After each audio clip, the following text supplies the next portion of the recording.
You may check somebody's breath and declare them dead, but they can still feel sensations. There's a whole school of Udan in China, where you might have seen those movies where they have mastery over Udana, where they can float around a little bit.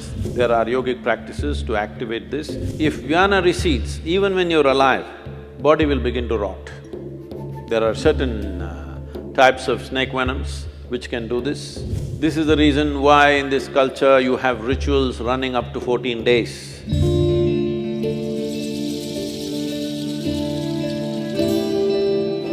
Sadhguru, you said about life, and that brings a big question what doctors have about life. Now they say we have 1 trillion cells in our body, and each of these cells is living by itself. And when you say a patient is no more, it's just that the brain dies after 2 or 3 minutes, but still a large part of his body is still alive. That has changed now. Doctors are saying the brain lives for over 10 hours. Today, the new… So he is dead, but the brain is living. His skin, his muscles, his bones live for many hours. So we have said he is dead, but a large part of his body is still alive. So, and these cells, even when after the patient is dead, you take these cells and… Those of you who are all shaving every day, even after you're dead, we still have to shave you, you know this. Yeah, the hair grows. That is why I'm ready,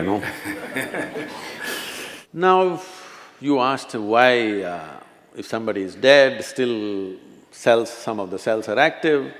It has been recorded up to 10 hours, there is a lot of activity, and actually the brain goes into a certain level of activity and produces certain very surprising elements in 10 hours after somebody is medically dead. As I said, dead bodies are given a shave up to 10, 11 days. Why this is so? What we're calling as life physically is a mechanism on many different levels. There is hardware and there is software.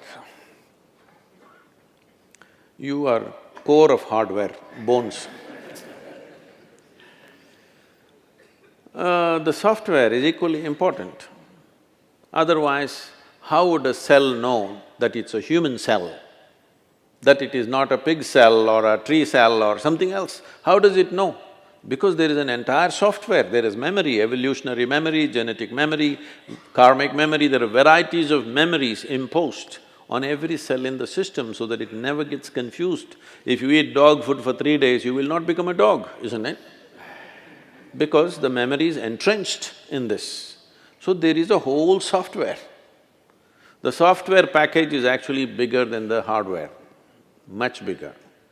And it is energized by what we are considering as a life force.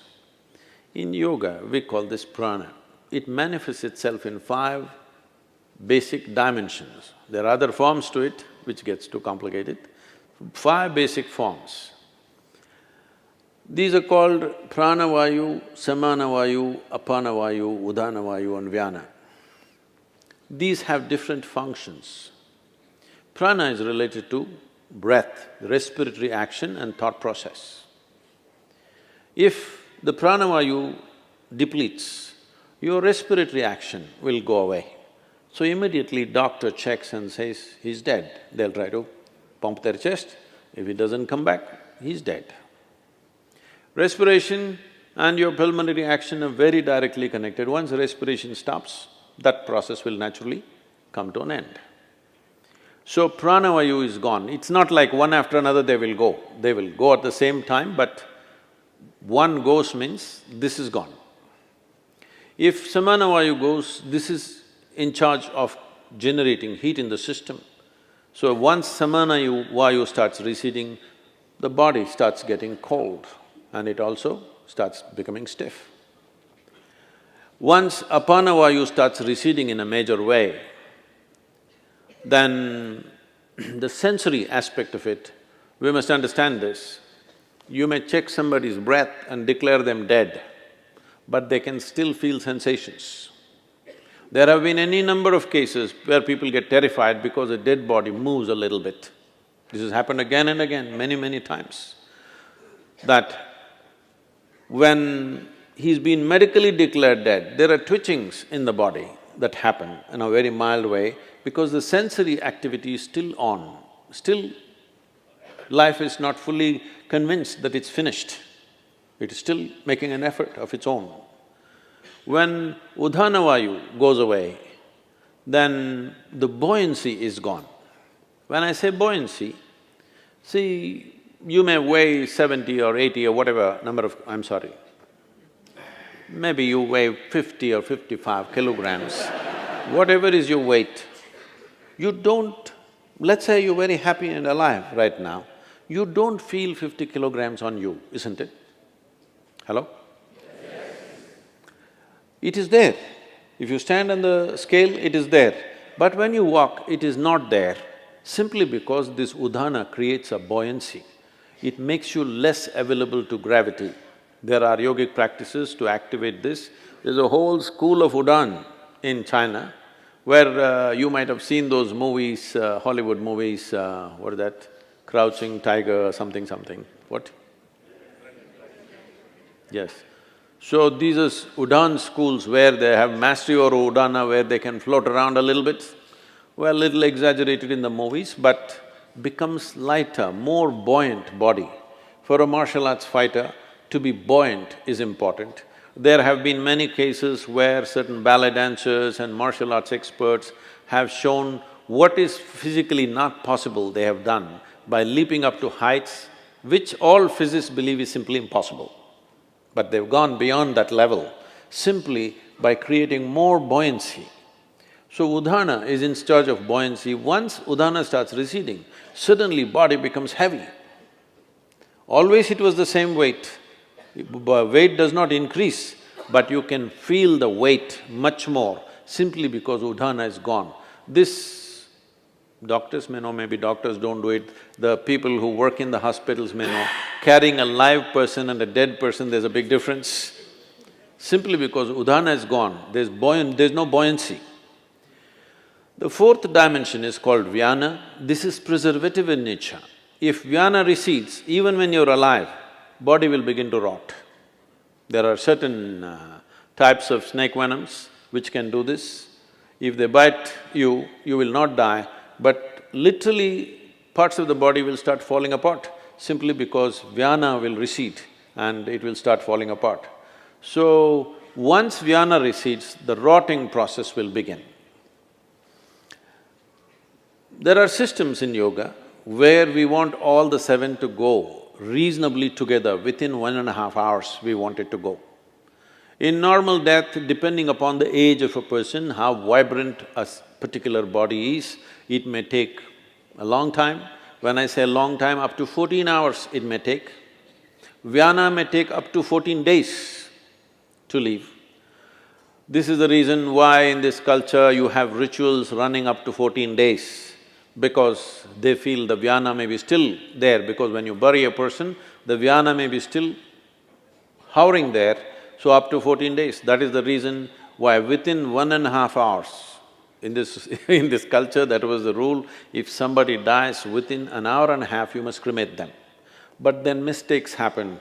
When they were still alive, somebody put them on the funeral pyre, so they stretched it to 4 hours. Within 4 hours, you must cremate.